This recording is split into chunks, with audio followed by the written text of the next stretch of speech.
اعوذ باللہ من الشیطان الرجیم بسم اللہ الرحمن الرحیم یا ایھا الناس انتم الفقراء الی اللہ، لوگو تم سب کے سب محتاج ہو اللہ کے لیے، تمہاری ساری ضرورتیں احتیاجات ہیں کہ جو اللہ تعالیٰ پوری فرماتا ہے۔ واللہ هو الغنی الحمید، اور اللہ تو غنی اور حمید ہے، اسے کوئی احتیاج نہیں، اس کی کوئی ضرورت نہیں جو تم سے پوری ہو رہی ہو۔ ان یشاء یذہبکم، اگر وہ چاہے تو تم سب کو لے جائے، ختم کر دے، ویأتی بخلق جدید، اور نئی مخلوق پیدا کر لے۔ وما ذلک علی اللہ بعزیز، اور یہ اللہ پر ہرگز بھاری نہیں ہے۔ ولا تزر وازرۃ وزر اخری، کوئی جان نہیں اٹھائے گی کسی دوسری جان کا بوجھ۔ ان تدعو مثقلۃ الی حملھا، اگر کوئی جان کہ جو بہت ہی بوجھل ہو گئی ہو، جس کے اوپر بوجھ جو ہے ناقابل برداشت ہو جائے، اگر وہ پکارے گی الی حملھا کہ کوئی آئے اور مدد کرے، اس کا بوجھ میں سے کچھ حصہ جو ہے وہ تھوڑا سا شیئر کرے، لا یحمل منہ شیء، تو نہیں اس سے کوئی بھی شے، اس کے جو ہے کوئی اور ہوگا اٹھانے والا۔ ولو کان ذا قربیٰ، خواہ کوئی قرابت داری ہو، وہ بھی قریب سے گزر جائے گا، اس کی پکار نہیں سنے گا۔ انما تنذر الذین یخشون ربہم، اے نبی آپ تو خبردار کر سکتے ہیں انہی لوگوں کو جنہیں اپنے رب کا کچھ خوف ہے، کچھ خشیت ہے، بالغیب، غیب میں رہتے ہوئے۔ جب پردے اٹھ جائیں گے تو سبھی کے سب مومن ہو جائیں گے، بڑے اعلیٰ قسم کے، لیکن جب تک یہ غیب کے پردے حائل ہیں، یہ ہیں در حقیقت جو لوگ اس وقت اللہ سے ڈرتے ہیں۔ وَأَقَامُوا الصَّلَاةَ، اور جنہوں نے نماز قائم کی۔ وَمَن تَزَكَّىٰ فَإِنَّمَا يَتَزَكَّىٰ لِنَفْسِهِ، اور جس کسی نے بھی پاکیزگی اختیار کر لی تو وہ تو پاکیزگی اختیار کر رہا ہے، تزکیہ نفس اس نے کیا ہے اپنے لیے، اپنے بھلے کے لیے۔ وَإِلَى اللَّهِ الْمَصِيرُ، اور اللہ ہی کی طرف سب کو لوٹ جانا ہے۔ وَمَا يَسْتَوِي الْأَعْمَىٰ وَالْبَصِيرُ، اور دیکھو دیکھنے والا اور اندھا یہ برابر تو نہیں ہو سکتے۔ وَلَا الظُّلُمَاتُ وَلَا النُّورُ، اسی طرح اندھیرے اور روشنی یہ برابر تو نہیں ہو سکتے۔ وَلَا الظِّلُّ وَلَا الْحَرُورُ، اسی طریقے سے سایہ اور لو یہ برابر تو نہیں ہو سکتے۔ وَمَا يَسْتَوِي الْأَحْيَاءُ وَلَا الْأَمْوَاتُ، اسی طریقے سے زندہ اور جو مردہ ہیں وہ برابر نہیں ہیں۔ یعنی انسانوں میں سے بہت سے لوگ حقیقت کے اعتبار سے مردہ ہیں، ان کی اندر کا انسان ان کا جو ہے وہ مر چکا ہے۔ یہ بات سمجھ لیجئے، یہاں مردے سے مراد وہ مردے نہیں جو قبر میں دفن ہیں، بلکہ وہ مردے جو چلتے پھرتے ہیں اس زمین کے اوپر، اور وہ در حقیقت مقبرے ہیں چلتے پھرتے، یا تعزیے ہیں چلتے پھرتے، کہ ان کی اصل انسانیت جو ہے ان کے اندر مر کر دفن ہو چکی ہے۔ وما یستوی الاحیاء ولا الاموات، جو زندہ ہیں، جن کے دل زندہ ہیں۔ مجھے یہ ڈر ہے دل زندہ تو نہ مر جائے، کہ زندگانی تو عبارت ہے تیرے جینے سے۔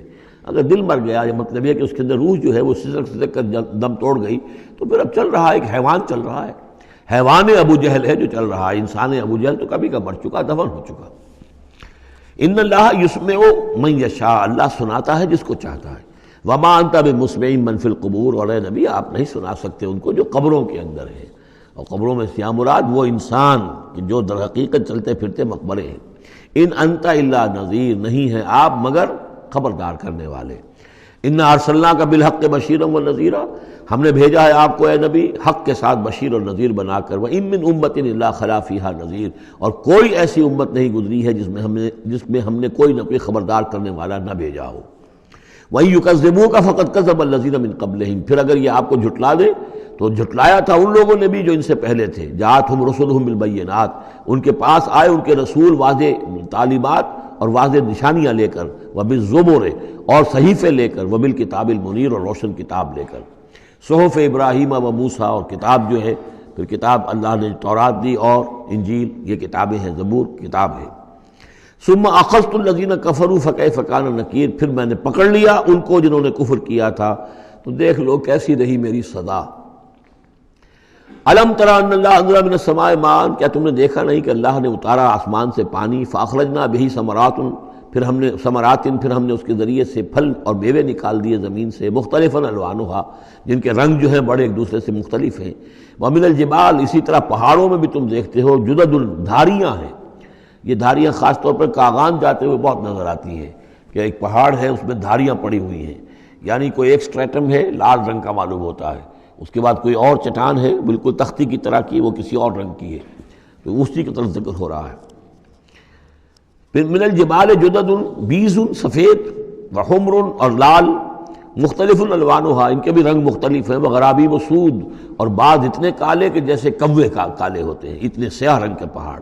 وَمِنَ النَّاسِ وَالدَّوَابِّ وَالْأَنْعَامِ مُخْتَلِفٌ أَلْوَانُهُ كَذَلِكَ، اور اسی طریقے سے انسانوں میں سے بھی اور حیوانات میں بھی، اور جو بھی اللہ نے جانور پیدا کیے ہیں اور چوپایوں میں بھی مختلف رنگ و روغن موجود ہیں۔ کذالک، اسی طرح، انما یخشی اللہ من عبادہ العلماء، یقیناً اللہ تعالیٰ کی خشیت تو اس کے اہل علم لوگوں کے دلوں ہی کے اندر ہوتی ہے۔ یعنی جتنا انسان میں اگر یوں سمجھیے کہ بنیادی طور پر کچھ ایمان ہے، تو جتنا علم اس کا بڑھتا جائے گا، وہ کائنات کا مطالعہ بڑھتا جائے گا، زمین کے بارے میں معلومات بڑھیں گی، حیوانات کے بارے میں یا جو نباتات کے بارے میں، تو اس کے اندر خشیت خداوندی بڑھتی چلی جائے گی۔ لیکن وہ ابتدائی ایمان اگر نہیں ہے تو کچھ نہیں، پھر آنکھیں بند ہیں، پھر تو یہ کہ وہ بڑی سے بڑی نشانیاں اللہ کی دیکھ رہے ہیں، انہیں اللہ پھر بھی یاد نہیں آتا۔ سارا کچھ دیکھ لیا انہوں نے، بڑی سے بڑی ٹیلیسکوپس کے ساتھ، نہ معلوم کہاں سے دیکھ رہے ہیں بیٹھے ہوئے، اتنے لاکھ جو ہے لائٹ ایئرز کے فاصلے پر، لیکن اللہ نظر نہیں آتا انہیں۔ اس لیے البتہ اگر تھوڑا سا بھی ایمان انسان کے پاس ہو اور پھر علم ہو، تو پھر اس سے اللہ کی عظمت مزید منکشف ہو رہی ہے، اللہ کی کبریائی کا انکشاف اور ہو رہا ہے، اللہ کی صناعی کا، اللہ کی قدرت کا، اللہ کے علم کا، اللہ کی حکمت کا، ان تمام چیزوں کی وجہ سے پھر ان میں خشیت خداوندی بڑھتی چلی جاتی ہے۔ ان اللہ عزیز الغفور، یقیناً اللہ تعالیٰ زبردست ہے اور بخش